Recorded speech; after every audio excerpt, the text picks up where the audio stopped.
Hello, and welcome to another edition of Day Drinking with Kevin. We're here in Martinborough in the North Island of New Zealand, and I found a winery that I needed to share with all the other day drinkers out there. This is Poppy from Poppy's, and I needed her to tell you her story. If you're ever here, I highly recommend coming here.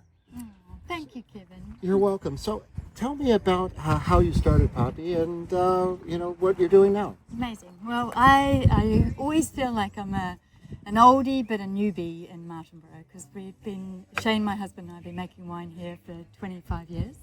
I came as my work experience as part of my degree and was offered a full-time position. And the winery I was working for sold to overseas owners, and so they wanted to have, the security and the commitment, and asked if a bounty hunter would have to be sent out if Shane and I were to work together. And we decided to give it a go. We spent 12 years living, breathing, loving our former employment.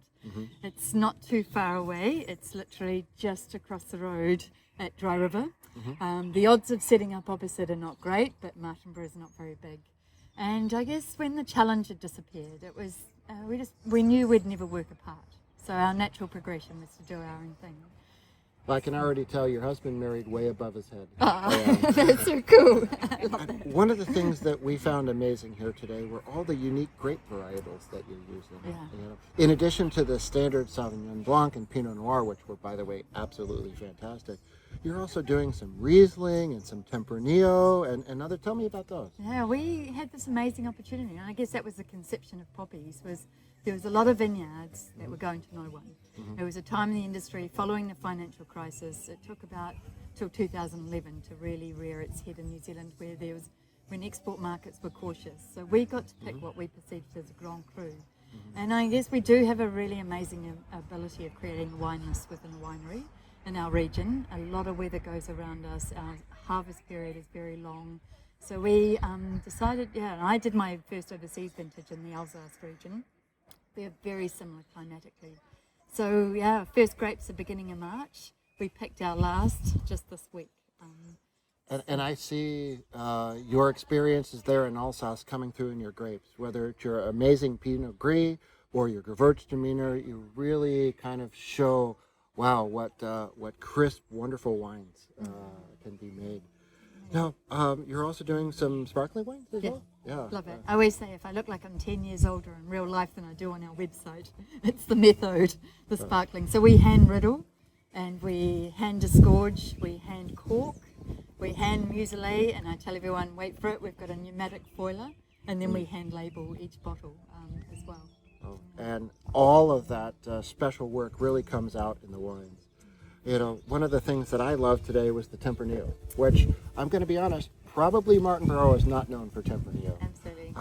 But when we had lunch here today, it paired so perfectly with the crispy pork that we had on our platter. And, what made you guys pick Tempranillo as a grape that you thought would grow here? We love it. When you want something a little different than a Pinot Noir, but still with the same elegance and grace, Tempranillo can deliver. And these are actually the Tempranillo vines right here behind us. And we've seen it grown in Spain and sand. And we have always said that we dry farm all our vineyards, and it's a little bit of grow what you can grow, we can grow it. So we put the vines in the ground. We had a sinter dry summer, which is very normal for Martinborough, and we didn't lose a single vine. Wow. But it's been a hard wine for me to make because Pinot Noir being so groomed and polished and very perfect as a wine, I've had to tell myself that Tempranillo is Pinot Noir with the stubble. I didn't want to constantly tell our guests on the tasting table that I tried to put a rustic Spaniard into a leotard. And so that was the other analogy. So Hey, I may be a Tempranillo, I don't know. Amazing. And it is like we're picking our grapes a whole month earlier than we did 20 years ago. Absolutely. And it's our night temperatures for us in Martinborough. So if we can these are 12-year-old vines now, same age as our Poppy's tasting, our home for our wines. So in 10 years time, they'll even be that much older. So Your wines are mostly sold through Cellar Door and through, I guess, Wine Club or whatnot. And very few, actually, maybe just a rosé come into to the restaurants, and that's it. Yeah, we can always ship. We ship with our little woolly wine bags. Love to all corners of the globe, and And I will be posting your QR code on the video so that our viewers will know how to get your wines. And they come, and each bottle is wrapped in wool, and so it'll smell like New Zealand when you get there, and it'll be amazing. Well, thank you so much for taking the time to talk to me today. And day drinkers out there, if you're in Martinborough and you don't come to Poppy's, then shame on you. Amazing. Anyway, cheers. Here's to a good day.